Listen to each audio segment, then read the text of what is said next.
Ya, kembali di Kick and Rush dan kali ini gue bakal bahas tentang Bayern Munchen yang semalam kalah 5-0 lawan Gladbach. Ya, memang sih di DFB Pokal, tapi skuadnya skuad inti dan kalah 5-0 dengan cara yang bukan karena hoki atau apa Gladbach menang, karena taktiknya lebih bagus. Dan memang tidak terlepas dari Bayern Munchen juga yang jelek, tapi Gladbach juga bermain sangat fluid, sangat eksplosif ketika lawan Bayern. Gue nggak tahu kenapa setiap musim pasti ada aja Gladbach mengganggu Bayern, entah itu bikin seri, bikin kalah. Pokoknya Bayern Munchen sama Frankfurt itu adalah dua tim yang bakal mengganggu Bayern mungkin sepanjang musim sampai 5 musim ke depan lah, nggak tahu kenapa. Pokoknya ini tuh giant killer lah mereka, tim Frankfurt dan Gladbach. Jadi semalam itu kan kalau kita lihat dari line up-nya, itu line up UCL dan itu skuad utama yang main. Bahkan nggak ada cadangan yang bermain. Mungkin Pavard yang jarang dimainkan, tapi 11 tim ini kan 11 pemain ini pemain utama. Dan ketika permainan dimulai, gue nggak tahu kenapa passingnya dan akurasi passing, koordinasi pemain, skill individu tuh nggak ada yang jalan. Mungkin jalan sesekali, tapi nggak fluid dan kaku, kayak kecapean aja gitu menurut gue. Dan mungkin terus kan waktu yang menit kedua itu kan kebobolan ya Bayern. Itu kan gol cepat di menit 2, itu belum panas. Biasanya ketika ada gol pertama Bayern itu langsung ngegas mainnya. Ketika kebobolan dan tertinggal biasanya ngegas, ngotot gitu mainnya, dengan tag team, dengan one-to-one yang jalan. Tapi kali ini nggak jalan gitu Bayern. Tak kenapa jadi kegolan 2, kegolan 3 di menit 20 udah 3-0 kalau nggak salah. Dan di babak pertama mainnya jelek banget. Mau passing itu nggak nyampe, mau position ball hilang terus bola di tengah, sehingga counter attack itu sering terjadi. Dan kalau kita tahu ya, Bensebaini terus Embolo itu kan pemain-pemain yang cepat Gladbach, dan tektokannya itu jalan tuh.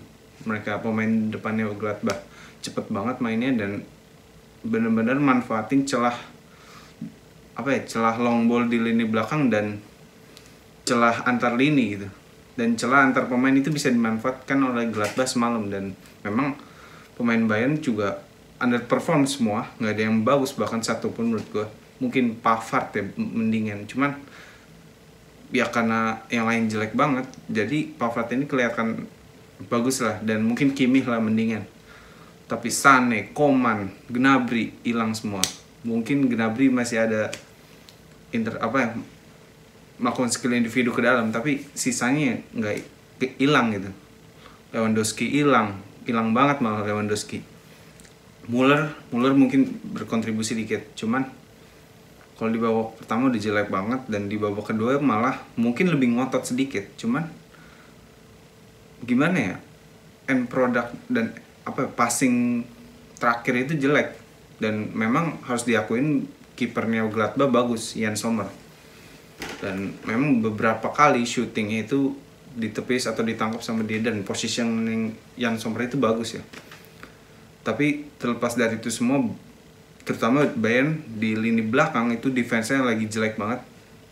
Lucas Hernandez dan Upamecano lagi nggak kawin malam ini, nggak punya koordinasi yang baik. Dan di back si Davies juga hilang terus. Davies ini terlalu tinggi semalam dan bisa dimanfaatkan oleh strikernya Gladbach ya. Dan Upamecano jelek banget semalam. Gol keempat itu kan blunder dia. Mungkin hampir semua gol itu blunder dia sebelum dia diganti sama Sule. Dan Upamecano ini yang gue bingung kenapa dia week in dan week out ya. Maksudnya kurang konsisten, padahal dia ini dibeli 40 juta gitu. Ya walaupun memang dia bukan robot, tapi harusnya kan kalau pemain dengan harga situ ya lu konsisten lah gitu. Bola atas hilang terus ini Upamecano. Dan terlepas dari itu, Bayern ini gue lihat kenapa semalam kalah. Pertama capek, kedua pergantian pemain. Dari starting line up aja gue bingung kenapa pemain utama yang main, padahal ini DFB Pokal. Bahkan kalau misalnya pemain pengganti main gitu dengan semangat untuk membuktikan bahwa dia layak di starting 11, mungkin bisa aja menang. Tapi ini mungkin karena starting 11 yang main dan eagerness-nya itu berkurang karena terlalu sering main, dan DFB Pokal apa sih yang mau diraih gitu. Mungkin cuma pelengkap treble, tapi kan target Munchen setiap musim itu kan bukan DFB Pokal, bukan liga lagi tapi UCL. Bahkan gue jamin bahwa Munchen itu rela kehilangan Bundesliga demi dapat UCL. Walaupun gak dapat liga tapi dia dapat UCL, itu rela Bayern Munchen. Dan menurut gue DFB Pokal juga gak penting-penting amat gitu. Mau kalah 5-0, 7-0 tetap gugur gitu di babak ini. Kecuali ini liga, kalau lu kebantai 5-0 lu bisa minus 5 di goal difference. Tapi ini kan mau kebantai 7-0, kalah 1-0 tetap gugur. Jadi gak penting skornya berapa, dan yang penting bounce back aja di match day selanjutnya lawan Berlin. Dan itu dua faktor itu jarang pergantian pemain, dan starting 11 sama terus, pergantian pemain, rotasi pemain jelek. Dan sama Dino Topmoller ini kan waktu substitution itu jelek banget. Udah Davis diganti Coman, tiba-tiba Gnabry-nya malah diganti si Stanisic. Jadi kelihatan bahwa ini nggak konsisten nih pelatih. Ini pelatih nggak bisa menggantikan Nagelsmann, dan Nagelsmann ini sosok yang penting untuk Bayern Munchen. Kehadirannya, presensinya untuk menyelamatkan Bayern Munchen itu sendiri, karena mungkin Dino Topmoller ini udah koordinasi sama Nagelsmann, tapi kalau bukan Nagelsmann sendiri yang menangani tim ini ya susah juga, karena otaknya memang di Nagelsmann. Dan ya Nagelsmann punya faktor yang penting untuk kemenangan Bayern sebelum-sebelumnya, walaupun lawan Frankfurt itu kalah walaupun ada Nagelsmann. Tapi Nagelsmann itu mungkin punya racikan yang gak tersampaikan semalam, makanya kalah. Dan kalah itu memalukan, dengan cara yang memalukan itu. Shot on target banyak banget Gladbach, terlalu diberi ruang. Dan Bayern Munchen juga shot on targetnya kalau nggak salah sama ya, kurang lebih sama.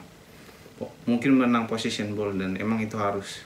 Jadi sekian menurut gue, Bayern Munchen kalah 5-0 sama kayak MU ya, kalah 5-0 lawan Liverpool. Jadi sekian menurut gue, tetap saksikan Kick and Rush.